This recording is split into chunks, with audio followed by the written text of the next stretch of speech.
کہاں میں کہاں یہ مدینے کی گلیاں، یہ قسمت نہیں ہے تو پھر اور کیا ہے۔ الحمد للہ رب العالمین، والصلاة والسلام على سید الانبیاء والمرسلین وعلى آلہ الطیبین الطاہرین واصحابہ الاکرمین اجمعین۔ فاعوذ باللہ من الشیطان الرجیم، بسم اللہ الرحمن الرحیم۔ شہر رمضان الذی انزل فیہ القرآن هدى للناس وبينات من الهدى والفرقان فمن شهد منكم الشهر فليصمه۔ صدق الله مولانا العظيم وصدق رسوله النبي الأمين الكريم، وقال الله تعالى في شأن حبيبه الكريم: إن الله وملائكته يصلون على النبي یا ایہا الذین آمنوا صلوا علیہ وسلموا تسلیما۔ اللہم صلی علی سیدنا محمد وعلی آلہ واصحابہ افضل صلواتک وعدد معلوماتک وبارک وسلم صلاة وسلاما علیک یا رسول اللہ صلی اللہ تعالی علیہ وسلم۔ محترم ناظرین کرام، مولا تعالیٰ کا بڑا احسان ہے کہ اس نے ایک مرتبہ پھر سے ماہ رمضان المبارک کی برکتیں اور رحمتوں سے سرفراز فرمایا ہے۔ ماہ رمضان کون سا مہینہ ہے، کیسا مہینہ ہے، اس کے متعلق پروردگار عالم خود قرآن پاک میں ارشاد فرماتا ہے: شہر رمضان الذی انزل فیہ القرآن۔ رمضان وہ مبارک مہینہ ہے جس میں قرآن مجید کو نازل کیا گیا۔ ہدی للناس وبینات من الہدی والفرقان، جس میں لوگوں کے لیے ہدایت کی باتیں ہیں،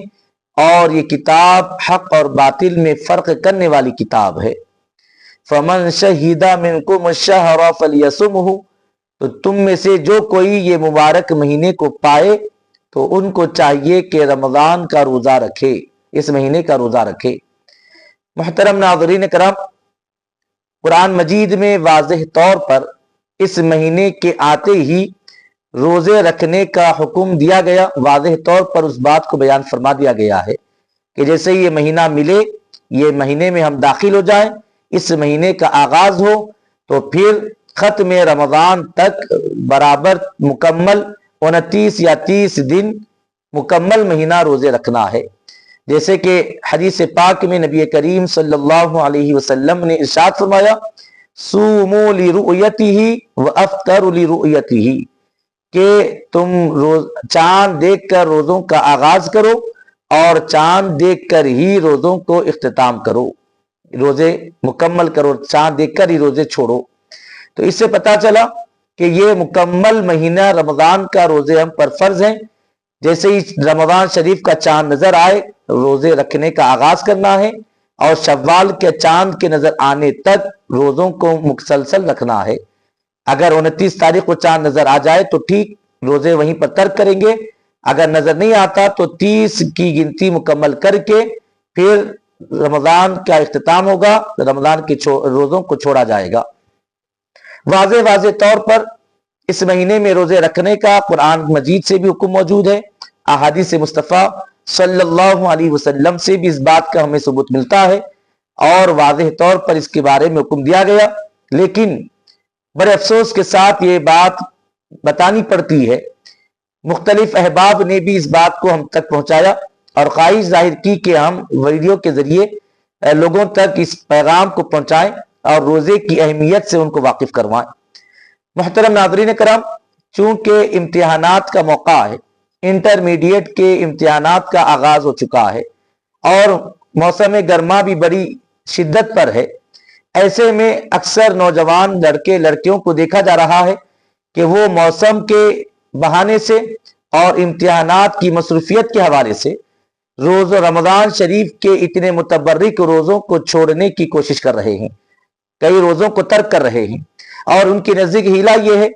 کہ چونکہ ہمیں امتحان دینے کے لیے ایگزام ہال جانا پڑے گا اور موسم گرما بڑی شدت پر ہے، اور ایسے میں ہم روزہ نہیں رکھ پاتے، بعد رمضان ہم قضا کر لیں گے۔ رمضان شریف کے روزے کو چھوڑ کر بعد رمضان قضا کرنے کی خیال اور ارادہ ظاہر کیا جا رہا ہے۔ یہ کیوں ہو رہا ہے؟ اس وجہ سے ہو رہا ہے کہ انہوں نے حقیقت میں رمضان شریف کے روزے کی قدر اور منزلت کو نہیں سمجھا۔ آپ دیکھتے چلیں کہ نبی کریم صلی اللہ علیہ وسلم نے ارشاد فرمایا کہ اگر تم میں سے کوئی رمضان شریف کا کوئی روزہ اگر چھوڑتا ہے تو پھر اگر بعد رمضان زندگی بھر بھی اگر نفل روزوں کا وہ اہتمام کرے، زندگی بھر بھی روزے رکھے، تو رمضان کے روزے کو چھوڑنے سے جو نقصان لازم آیا وہ نقصان کی بھرپائی نہیں ہو سکتی۔ یعنی ایک روزہ چھوڑنے کا اتنا بڑا گناہ، اتنا بڑا نقصان ہوگا کہ ہم زندگی بھر روزے رکھ کر بھی اس گناہ اور اس کمی کو پورا نہیں کر سکتے۔ تو لہذا رمضان کے مہینے کی قدر کریں۔ مولا تعالیٰ نے الحمدللہ نوجوان ہیں، صحت اور عافیت کے ساتھ مولا تعالیٰ نے رمضان کے مہینے کو عطا کیا، تو ایک ایک روزے کی قدر کریں اور ماہ رمضان کا بھی احترام کرنے والے رہیں۔ اور محترم ناظرین کرام، رمضان شریف کے آنے پر روزے رکھنے کا حکم ہے۔ اگر کوئی روزے کو چھوڑتا ہے تو حکم قرآنی کے خلاف کرتا ہے۔ کوئی اگر رمضان شریف کا روزہ ترک کرتا ہے، یقیناً حدیث پاک کی روشنی میں وہ بہت بڑے خیر سے محروم ہو جاتا ہے اور پھر اجر و ثواب سے محروم کر دیا جاتا ہے۔ علاوہ اس کے جب روزہ وہ نہیں رکھتا تو ظاہر سی بات ہے رمضان میں رمضان کی بے حرمتی اور رمضان کا بے احترامی بھی لازم آئے گی۔ جیسے کہ دیکھا جا رہا ہے کہ ہمارے نوجوان لڑکے لڑکیاں امتحان کے لیے جا رہی ہیں تو ساتھ میں پانی کا بوتل ان کے ہاتھ میں ہے، اور جب بھی پیاس لگی، چونکہ وہ روزہ نہیں ہے تو پیاس لگے تو پھر وہ بازار میں ہی، سڑک پر ہی کھڑے کھڑے یا پھر ایگزام ہال میں ہی رمضان جیسے مہینے میں علل اعلان پانی پی کر اپنے روزے دار نہیں ہونے کا اعلان کر رہے ہیں، اپنے روزے دار نہیں ہونے کا اظہار کر رہے ہیں، جبکہ یہ پتہ ہونا چاہیے کہ اگر کوئی کسی عذر کی وجہ سے روزہ ترک بھی کرتا ہے، یعنی بیماری کی وجہ سے، اور ایسی بیماری ہے کہ جس کو مسلمان ڈاکٹر یا حکیم جو روزے کی اہمیت اور افادیت سے واقف ہے وہ اگر مشورہ دے کہ واقعی آپ کا مرض اتنا بڑا ہوا ہے کہ اب روزہ رکھو گے تو مرض بڑھے گا یا پھر جان کا نقصان ہوگا، تو ایسی صورت میں رمضان میں روزہ چھوڑ کر بعد رمضان قضا کرنے کی ان کو اجازت ہے۔ لیکن تب بھی ان کو بھی حکم یہی ہے کہ وہ علل اعلان گھر کے لوگوں کے سامنے بھی کھانے کا اہتمام نہ کریں، کیونکہ روزہ چونکہ ان کو عذر ہے، مرض ہے، اس وجہ سے روزہ چھوڑ کر بعد رمضان قضا کرنے کی اجازت ضرور ہے، لیکن رمضان کے مہینے میں علل اعلان کھا کر رمضان کی ناقدری کرنے اور بے ادبی کرنے، بے حرمتی اور بے احترامی کرنے کا کوئی حق حاصل نہیں ہے۔ ہمارے نوجوان ہاتھ میں پانی کا بوتل لیے پھر رہے ہیں، لڑکیاں برقعے میں ہیں اور پانی علل اعلان پی کر غیر روزے دار ہونے کا اظہار کر رہی ہیں۔ ہمیں چاہیے کہ اس باتوں سے اجتناب کریں، احتیاط کریں۔ روزہ چھوڑنے کا گناہ تو اپنی جگہ رہا، روزہ چھوڑنے کا نقصان تو اپنی جگہ رہا، رمضان کی ناقدری کرنے کا بھی آپ دیکھیں، قدر کرنے کا کیا فائدہ ہے اور ناقدری کرنے کا کیا وبال ہے، یہ بھی ہم آپ کی خدمت میں رکھتے ہوئے اپنی بات کو اختتام کی طرف لائیں کہ ناظرین کرام، بتایا جاتا ہے کہ محدث دکن سیدنا عبداللہ سے نقشبندی مجددی قادری رحمت اللہ علیہ اپنی کتاب فضائل رمضان میں اس بات کو نقل کرتے ہیں، اس روایت کو بیان کرتے ہیں کہ روز قیامت نبی کریم صلی اللہ علیہ وسلم کی بارگاہ میں ایک شخص حاضر ہوگا، شافع محشر ہیں حبیب پاک علیہ السلام، اہل محشر سرکار کی خدمت میں حاضر ہوں گے، حضور سب اہل محشر کی شفاعت کرائیں گے۔ یہ بندہ بھی پہنچے گا، حضور پاک علیہ السلام سے چمٹ جائے گا اور اپنے لیے سفارش کرنے کی درخواست کرے گا۔ آقا علیہ الصلاۃ والتسلیم پتا کریں گے کہ اس کے ساتھ یہ معاملہ کیوں کیا جا رہا ہے، تو فرشتے عرض کریں گے کہ حضور یہ وہ شخص ہے جو رمضان کے روزے نہیں رکھا کرتا تھا، رمضان کی قدر نہیں کیا کرتا تھا۔ آقا علیہ السلام پھر بھی اس کی سفارش کرنے کے لیے آگے بڑھیں گے تو مولا تعالی حبیب پاک علیہ السلام سے فرمائے گا کہ اے محبوب، آپ جس بندے کی، جس شخص کی آپ سفارش کرنا چاہتے ہیں، یہ وہ ہے جس سے رمضان ناراض ہے۔ آقا علیہ السلام جیسے ہی سنیں گے تو پھر ارشاد فرمائیں گے کہ جس سے رمضان ناراض ہو میں بھی اس سے ناراض ہوں، جس کو رمضان سے فائدہ نہیں پہنچ پایا یقیناً میں بھی اس کو کوئی فائدہ نہیں پہنچانے والا۔ ناظرین کرام، یہاں دو باتیں قابل غور ہیں۔ آپ دیکھیں، ایک تو رمضان کی قدر و منزلت کا پتہ چل رہا ہے، اور آقا علیہ السلام نے بتا دیا کہ رمضان جس سے ناراض ہے میں بھی اس سے ناراض ہوں۔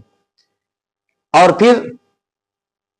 شان حبیب پاک علیہ السلام دیکھیں، مولا تعالیٰ نے شفاعت مصطفیٰ صلی اللہ علیہ وسلم کو رد نہیں فرمایا، بلکہ اختیار دے کر کہتا ہے کہ حبیب آپ دیکھ تو لیں کہ یہ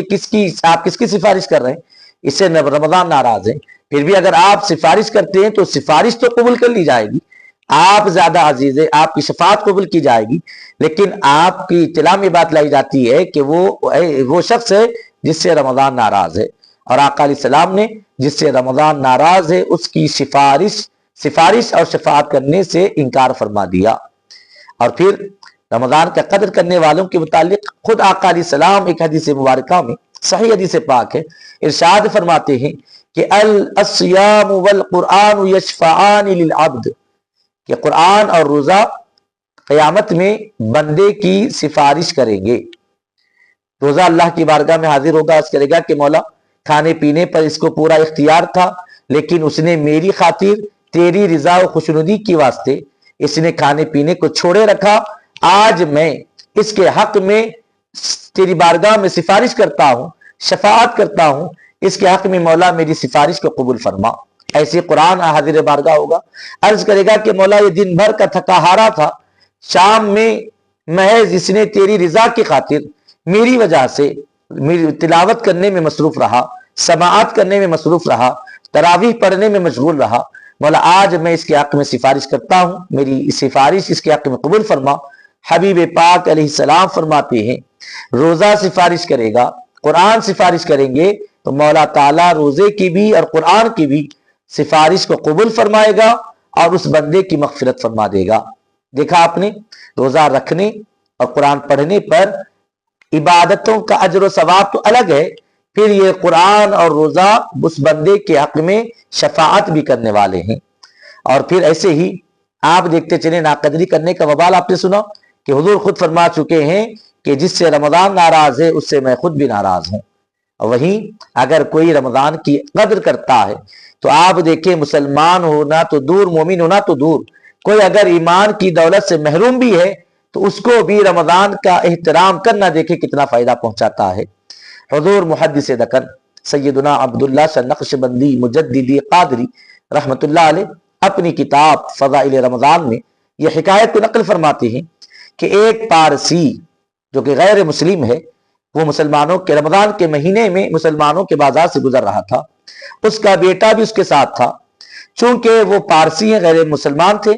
تو اس کا بیٹا بازار میں سے گزرتے ہوئے کچھ کھانے لگا، کچھ چبانے لگا۔ باپ نے دیکھا تو اپنے بیٹے کو ڈانٹا کہ تجھے شرم نہیں آتی، حیا نہیں آتی کہ تو رمضان جیسے مہینے میں مسلمانوں کے بازار میں، جبکہ مسلمان روزہ رکھتے ہیں اس مہینے میں، مسلمانوں کے بازاروں میں کھاتے، علانیہ کھاتے پھر رہا۔ بیٹے نے کہا کہ اے میرے ابا، یہ تو مسلمانوں کے لیے ہے، ان کے لیے حکم ہے کہ وہ روزہ رکھیں، ہم تو مسلمان نہیں ہیں، پھر ہم پر کیسی پابندی؟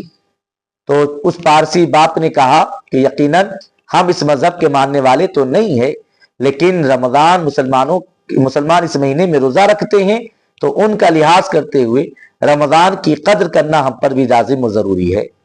بہرحال بات آئی گئی ہو گئی، کچھ وقت ہوا، اس پارسی کا انتقال ہو گیا۔ کچھ وقت کے بعد اس کے کسی شناسائی نے، اس کے کوئی جاننے والے نے خواب میں اس کو دیکھا کہ وہ جنت میں ٹہل رہا ہے۔ دیکھنے والے نے پوچھا کہ تو جنت میں کیسے پہنچ گیا؟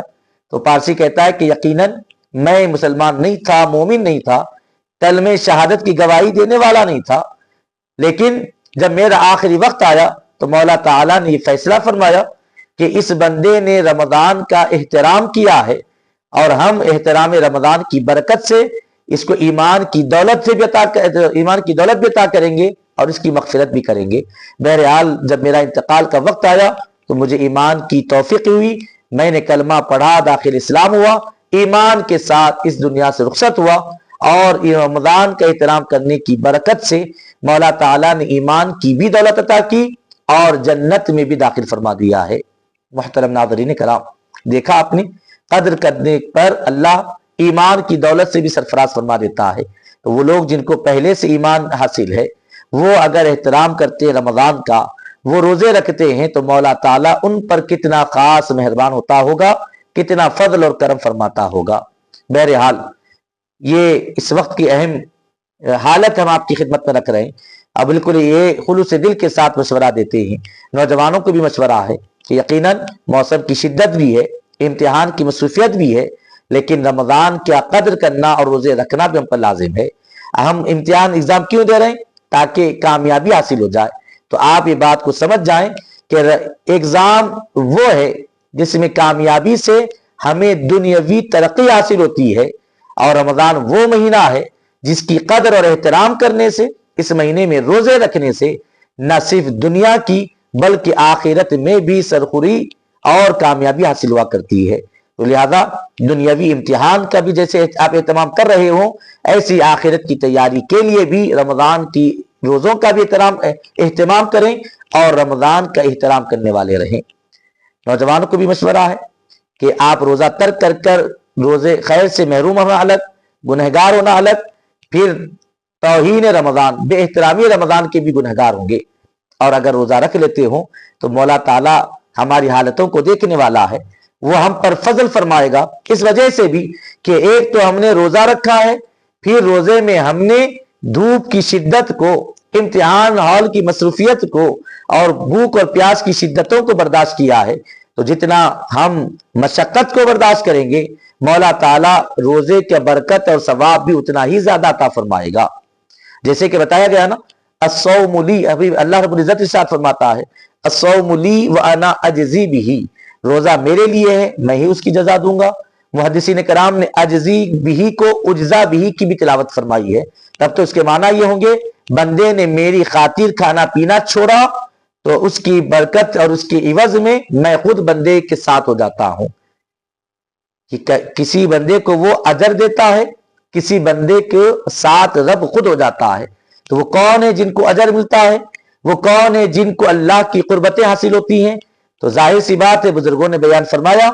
کہ بندے کے روزہ جتنا مشقت والا ہوگا، اس کی برکت اور اس کا اجر و ثواب بھی اتنا بڑا ہوا ہوگا۔ جس کی مشقتیں کم ہوگی، اس کا اجر و ثواب اس کی روزے کے مطابق ہوگا، اور جس کی مشقتیں بڑی ہوئی ہوں گی، مولا تعالیٰ اس پر اور بھی فضل و کرم کی بارش فرمائے گا۔ جو زیادہ مشقت کرتا ہے، وہاں مولا اس کو اجر و ثواب عطا ہی نہیں کرتا، بلکہ خود اپنی قربتوں سے سرفراز فرماتا ہے۔ تو محترم ناظرین کرام، ہم رمضان کے مہینے کی قدر کریں، رمضان شریف کے روزوں کا اہتمام کریں، اور بالخصوص والدین کو بھی ہم مشورہ دیتے ہیں کہ بلکہ ہو یہ رہا ہے کہ خود والدین اپنے بچوں سے کہہ رہے ہیں کہ بڑی شدت کی دھوپ اور امتحان کی مصروفیت ہے، بعد رمضان تم قضا کر لینا للہ۔ اپنے بچوں کے ساتھ ایسا برائی نہ کریں، ایسے ان کی خرابی نہ کریں۔ آپ چاہتے ہیں کہ ہر معاملے میں آپ کا بچہ بیسٹ رہے، ہر معاملے کی بھلائی خیر بچے کو ملے، تو ذرا اپنے دل پر ہاتھ رکھ کر ایک منٹ کے لیے سوچنا کہ آپ نے اپنے بچے کو روزے سے رکوا کر اس کے ساتھ خیر کیا، بھلائی کی، یا پھر اس کے ساتھ شر اور برائی کی ہے۔ یقیناً یہ برائی ہے کہ وہ روزہ چھوڑ کر بے شمار برکتوں سے، خیر سے، رحمتوں سے محروم ہو جائے گا۔ اور وہ کون سے والدین ہوں گے جو اپنے بچے کو رحمتوں سے، خیر سے محروم ہوتا دیکھ کر خوش ہوں گے؟ یقیناً ہم چاہتے ہیں کہ ہمارے بچے کو خیر ملے، تو ہم اپنے بچوں کو سمجھائیں۔ اگر بچے خود کہتے ہیں کہ ہم روزہ بعد میں رکھیں گے، تو ان کو روزے کی اہمیت سے واقف کروائیں، سمجھائیں کہ کچھ دیر کی شدت، کچھ دیر کی تکلیف ضرور ہوگی، لیکن یہاں دنیاوی امتحان میں بھی تم کامیاب ہوگے، اور وہاں مولا تعالیٰ بھی تم سے راضی ہو جائے گا۔ محترم حاضرین کرام، انہی چند گزارشات پر اپنی بات کو تمام کرتے ہیں، اور دست بدعا ہیں کہ مولا تعالیٰ تمام مہینے رمضان کے روزے رکھنے کی توفیق عطا فرما، اور ماہ رمضان کی تمام عبادتوں کو شرف قبولیت عطا فرما، روزے کو قبول فرما، اور مولا اپنی شان کے مطابق اس کے اجر سے ہم کو سرفراز فرما۔ مولا دھوپ کی شدت، موسم کی وجہ سے اور مصروفیات کی وجہ سے رمضان جیسے عظیم مہینے میں روزہ چھوڑ کر محروم ہونے سے مولا ہماری حفاظت فرما اور ایک ایک لمحے کی برکتوں سے سرفراز فرما بحرمت سید الانبیاء والمرسلین برحمتک یا ارحم الراحمین والحمد للہ رب العالمین۔